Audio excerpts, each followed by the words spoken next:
Hi, I'm Tony. I'm Patrick.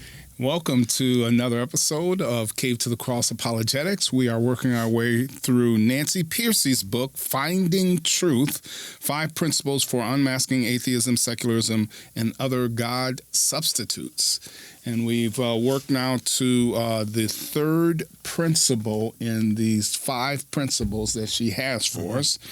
And this principle has to do with testing the idol. And so we'll get into that as we go through. But it's kind of interesting. And we're in each of the chapters, and I'm not sure if we've mentioned this before, she kind of tells a story about a person and that sort of thing. And so we have probably not been doing that, but this one is kind of interesting and helps, I think, make the point that she's doing. So we'll tell briefly the story that she's talking about. She's talking about a CNN article about a lady named Deborah Mitchell who wrote an article entitled "Why I Raise My Children Without God." Right? Why I raise my children without God. Of course, that's kind of interesting. You can't live without God. But anyway, she lists several reasons why she shielded her children from learning about God. Most of them are variants, Nancy Pearcey tells us, on the problem of evil. Of course it is. Right? Yeah. And so she's arguing that a loving God wouldn't allow all of these evil things, murders and child abuse and wars and that sort of thing. Of course, as Nancy Pearcey points out, the classic Christian answer to the problem of evil is that God created humans with free will, and they have made a horrific mess of things, right? So this is called a free will defense. Yeah, there's always that side, and then the Romans 9 of God uses all things for his glory, including the evil. Right. God loved Jacob but hated Esau. Good. And that's called a theodicy, by the way, given a reason why God has evil, so that God can exist and evil can both exist at the same time. And our friend Scott Christensen is currently writing a book, and he did promise to come back on the show. I'm just saying, I'm calling him out right now that he's got to come back in. Good, yeah. So Nancy points out here, having rejected the Christian answer, what did Mitchell offer as an alternative? She proposed a materialistic worldview in which humans are completely determined without free will. Right? Okay, just get rid of it. Yeah, we're just very small part of a big machine, she intones. And the influence we have is minuscule.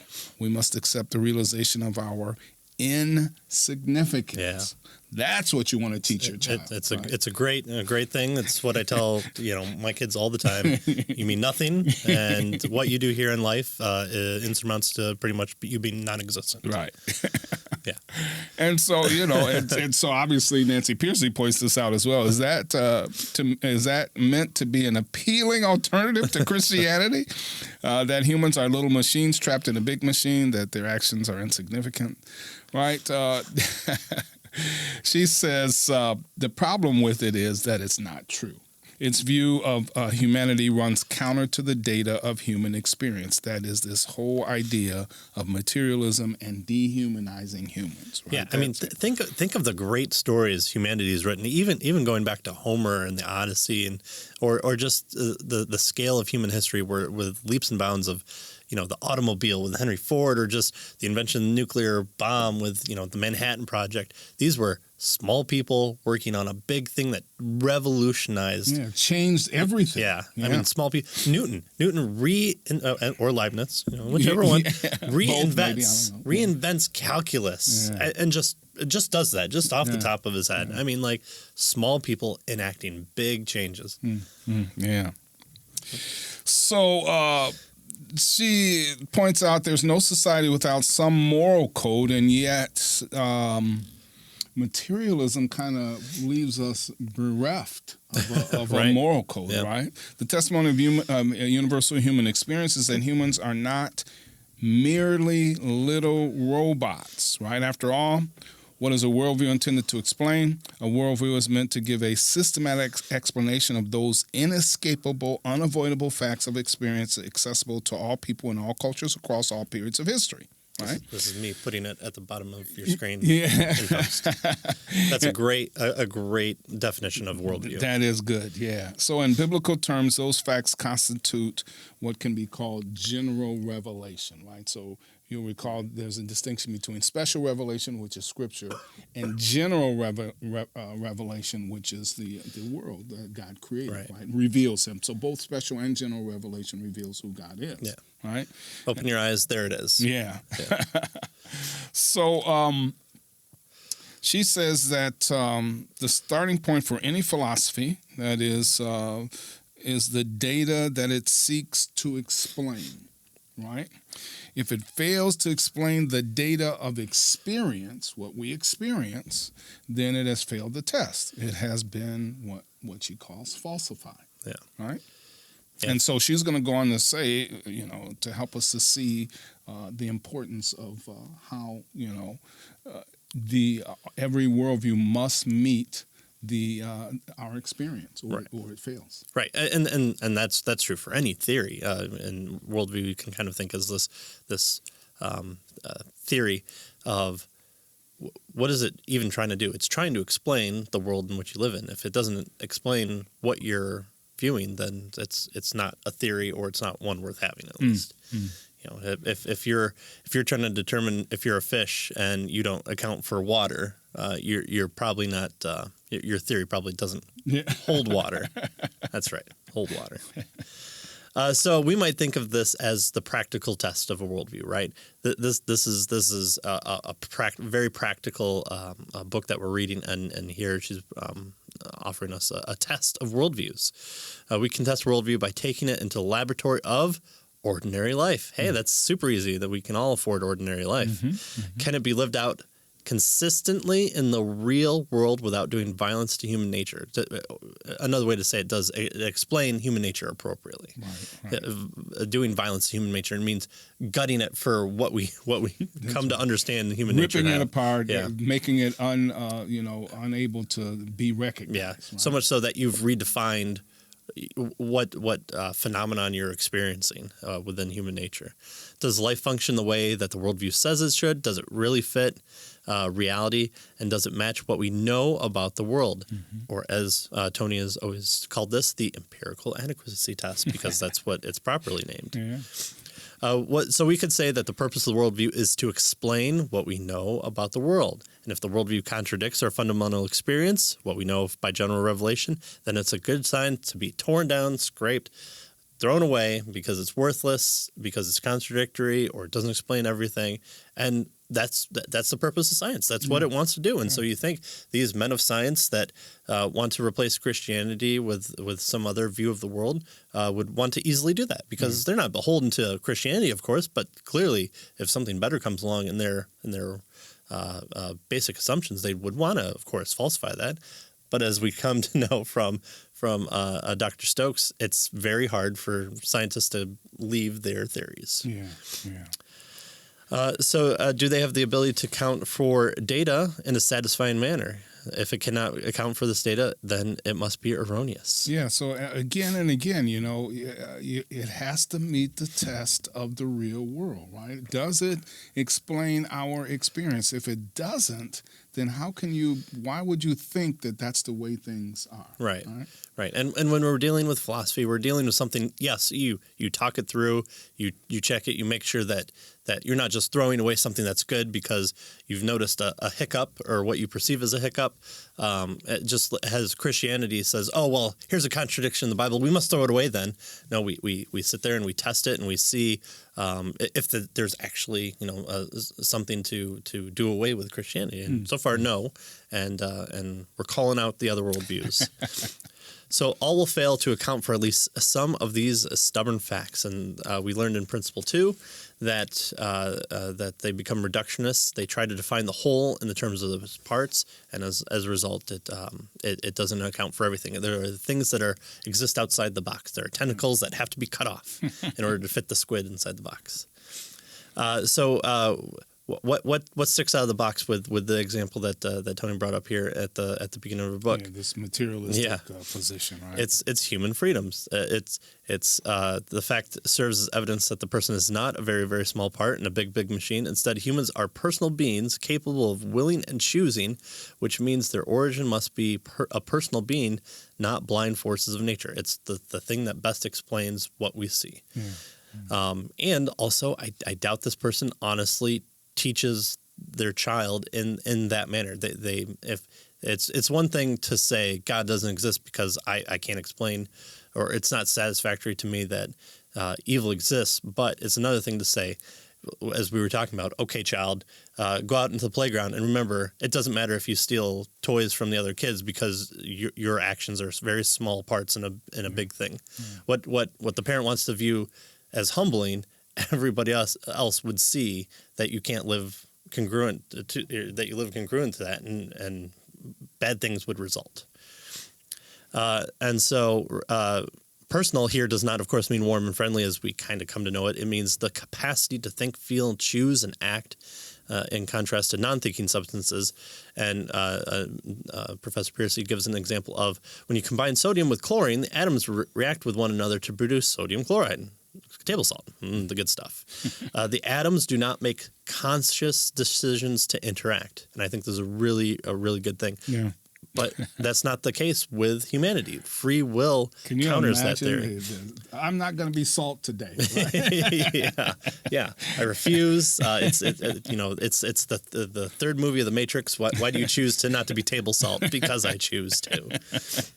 So the question here then is, well, everything's atom, right? We're atoms. Animals are atoms. Plants are atoms, and so the mind in humans must be something more than just atoms in order to rise above this idea that that we can live outside the only material, only what we see, only what's real materialistically. There must be more to it. In other words, how do you explain all the things all the things that it means to be a person, right, that she's just described, in terms of materialistic, atoms, movements, that sort of things. How do Cause you and explain effect. That? Yeah. How do you explain that in just those terms, right? So think of us like Disney princesses. We're always singing about wanting more because that's what we are. So to have this type of reduced idea of humanity, we in fact deny then human freedom, and that's a hard thing to get around. And we've seen philosophers try and do it. Dawkins tried to do it. In fact, we'll see some examples of that in this right. chapter, right? Where folks are denying freedom. Yeah, right? and our guy that I can never remember when I need to, but he's the guy that talked about well-being. Oh yeah. Harris. Yes. Yeah, See, Harris. If I just tell you that I don't remember, then so Harris also has this hard determinism, which almost is a offshoot of Christianity idea, where he doesn't really believe in free will because of his understanding of some scientific theory that's out there.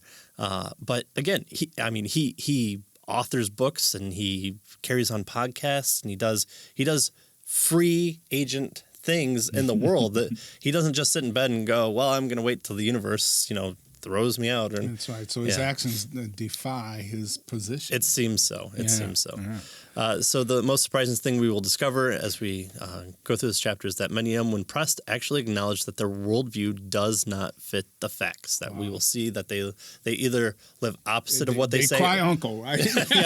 or they're not able to. Yeah, good. So the next section she calls I, Robot, We, Machines, right? She says, do not be tempted to think that worldview questions like these are esoteric, right? Irrelevant to ordinary people. And she talks about her story about being raised Lutheran and that sort of thing. She says, I saw it as one more nail in the coffin of Christianity with regard to having wrestled with these issues and embracing physical and social determinism, because that's the way she was being taught that the world was, right? She says, for the Bible clearly teaches that humans exercise moral responsibility, and of course, if we're just atoms in the void, if we're just materialistic things, then there is no moral responsibility for a thing, right? We don't say when the car, or anything, when the boulder rolls down the hill and smashes the house, we don't say evil boulder. right. Yeah, exactly. We don't do that. course, she says that theologians debate the exact nature of human freedom. The reformers, Luther and Calvin, emphasize that humans can do nothing to contribute to their salvation. Sure. Right? So, God's salvation is by grace through faith, right? It's all the work of God in a sinner's heart, right? The liberating message of the gospel is that we do not have to earn or work for salvation, that both justification and sanctification are by hearing with faith, Galatians 3:2 and 5, right? So she says, but the reformers did not mean that we cannot choose whether to have ham or turkey on our sandwich for lunch, right? Or a myriad of other choices. Yeah, that's right. And I would refer you to, I believe, episode 13. I'll leave a link here for Scott Christensen, his book, What About Free Will? Good, yeah. By contrast, she says, materialism holds that the humans only think they are choosing ham or turkey, right? Right. Now, not thinking that the ham and the turkey exist, although that might be, but thinking that they're choosing between those two things, right? In reality, their behavior is driven by, according to materialists, natural forces such as neurons firing in the brains, just like sodium reacting with chloride, right? So it's not a choice, it's salt or something like that. Right. All Christians agree in rejecting materialistic conception of humans as mere robots or has been called meat machines, right? That's our brains have been labeled as meat machines by just a bag of meat that we will be introduced to in this particular chapter, right? Obviously, she says humans are not free to do anything, right? We can't just jump off and start flying, right? That kind of stuff, right? We're embedded within a physical universe, a social world. We have a personal history that affects our choices. Yet within parameters, she says, we have some range of genuine choice and accountability, right? Now notice, if a particular culture or society did not hold their people responsible, it couldn't exist. Right. I mean, if it was okay to do anything, right? Yeah, if it's okay to do anything, it wouldn't exist, right? Yeah. Civilizations as a whole cannot survive without the conviction, she tells us, that people can be held responsible for their actions, right? And so clearly, then, our universal experience is that we have the ability to make choices and we're responsible for our choices.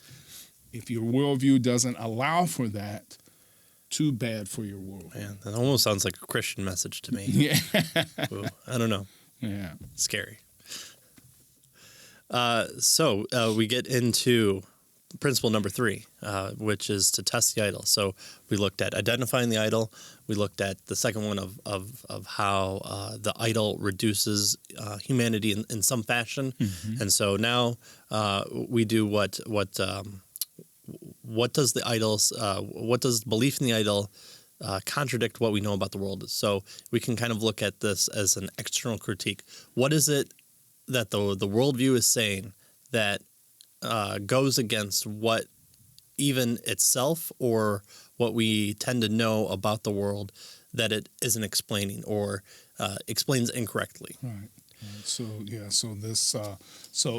want the worldview is not comprehensive in terms of its explanatory power. Right. It leaves unexplained too many things, and if it does that, then it's not a good worldview. Right. Does it fit the real world as we see it? And so when we think that human beings are morally responsible, but yet justice is only a mirage, that we kind of come up against a brick wall of our actions. Unless humans have free will, we will not develop a sense of identity or self-worth, because everything I do is really the work of an unconscious automatic force, right? So I can't be held responsible for the murder that happened. It's just a series of cause and effects that led me to this. And so murder was just the on the other side of the equals equation. I'm sorry. That's how the universe is. What is at stake is nothing less than the respect for persons. We are either free agents in certain capacities, or we're merely playthings of fortune. Free will has thus become kind of a stand-in for a whole range of human qualities and depend on it, and that's why so many in the philosophical world talk about this subject and are forced to deal with it because it's so prevalent within us. Right. Most of the introductory philosophy textbooks she mentions have a section on free will, and yes, they do. Oh yeah, right? This absolutely. is one of the issues in the section on metaphysics, by the way. Yeah, that's a 301 class too. So her next section, she asks why secularists, or makes this statement, why secularists can't live without secularism, right? So she says, let's practice applying principle 3. All right, so she's going to give us some practice here, right? She's going to give us several examples, and we'll use, she says, secularists' own words and writings as a way to practice them. So the first one she brings to the fore here is Galen Strawson. He's a philosopher who states with great bravado, she tells us, quote, the impossibility of free will can be proved with complete certainty. Great, good. I'm going home. Yeah, that ends it, right? Yeah. All right. He's got the answer. That's All right. Yet, she says in an interview, Strawson admits that in practice, no one accepts his deterministic view. Well, all right. To be honest, I can't really accept it myself, he says, right? I can't really live with this fact from day to day. Can you really, right? And so, all right, so this is what you suggest is the way the world is, and yet no one accepts it, you don't accept it, and you can't live by it. Perfect explanation. Yeah. Complete certainty. If humans can't really live with it, she indicates here, the implications of a worldview is that it's reality map, right? It's a reality map to reality. That's the idea. Mm-hmm. So a worldview here is seen as a map of the way the world is, right? And if we can't get around the world, that is, with regard to the worldview, then the map fails, right? If it leads us astray, if it leads us to a place that we didn't want to go, the map is wrong, right? If it shows us things that exist that shouldn't be there, the map is wrong. Right. Yeah. And you would think about this if Christianity didn't have an origin for evil story. So why are humans like this? And you don't have Genesis 3 or any of the Old Testament. Yeah. Well, you just take another right because what's outside the left side of your window just isn't really there. We're not explaining it. We've torn the map. We've stuck it in the attic where the Goonies can find it. Of course, you got to be careful because even though you may not believe the building is there, you really don't want to run into it. Right. Yeah. She says, moreover, Strawson insists that he's not alone, that even cognitive scientists who publish books that they choose to do, I won't say that, and journal articles favoring determinism do not accept it as a workable theory to live by. They may accept it in their white coats, he says, but I'm sure they're just like the rest of us when they're out in the world, convinced of the reality of radical free will. In short, then, their practice, what they actually do, contradicts what they profess, right? They are trapped in what she has now called cognitive dissonance. Right. Paul's going to call it something else. But and you don't see this in any other type of experimentation. Galileo doesn't go up to the top of the tower and drop the bowling ball and feather, and he's not going to stand underneath the bowling ball and then move aside quickly to the feather. He's going to understand that both of them are going to hit inside a vacuum, of course. But his predictions are going to cause him to live in such a way that gravity is a universal constant that goes on us at 9.2 meters per second squared. And does the experimentation outside meet what we see from outside the laboratory? Yes, it does in that case. Yeah, good. So she says Strawson kind of states this conflict in striking terms, and she quotes him here.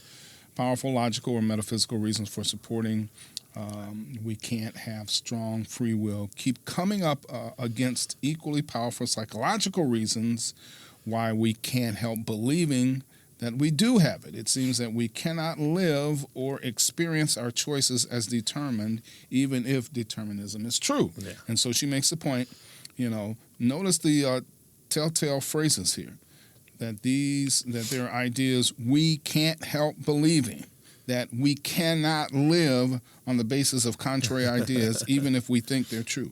When a concept like free will keeps bubbling up, she tells us, right, and inescapably and irresistibly in the minds of someone who disavows it, whose worldview directly denies it, that's a good clue that it is a truth of general revelation that is being suppressed. Right?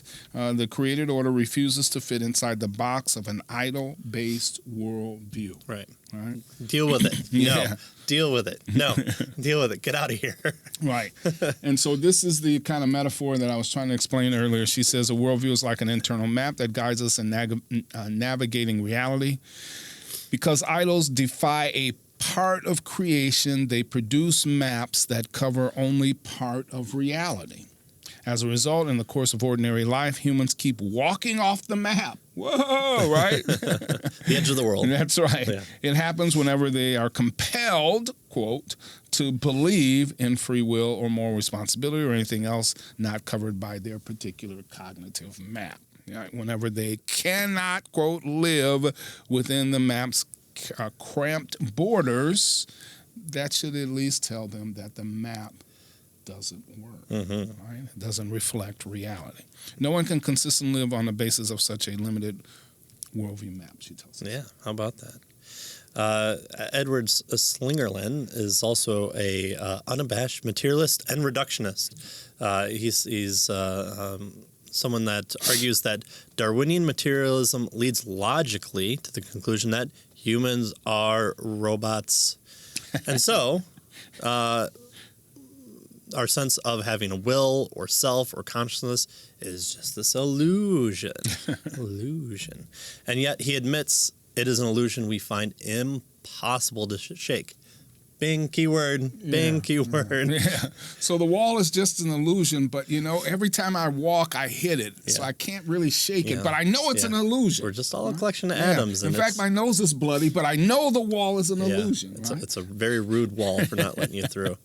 No one can help acting like, and at some level, really feeling that he or she is free, which almost sounds like an ought to do or a must do. Yeah. We are constitutionally incapable of experiencing ourselves and other conspifics, aka humans, as robots. So if it's incapable and we experience something, then what the theory tells us, those are good indicators that the worldview is not talking enough about what we see in the real world. Yeah, our experiences of the world. Right. Yeah. We are constituted in such a way that we unavoidably and inescapably experience the lived reality of being moral agents, is what he goes on to write. So how does he resolve the contradiction? Because clearly he's writing all about this. He's established a worldview, right? A worldview that doesn't allow for certain things, right? So it's contradictory to our experience. And boom, here's a phenomenon that comes up. The planet that we know spins in circles is doubling back on itself. So we've identified it, and so we're going to continue with an explanation within our worldview that's going to take into account the that's going to explain this for us, right? Yeah, it's going to help us to work through this. So that we hold on, I'm reading here. He doesn't even try. He said instead. So he doesn't even try to explain the contradiction in his worldview. Right. Yep. Yeah. Instead, he says we need to pull off the trick of living with a dual consciousness, cultivating the ability to view human beings simultaneously under two descriptions, as physical systems and as persons, which sounds very much like slavery, doesn't it? We must view these people as both tillers of the field, but I mean also people, I guess. Yeah. Sure.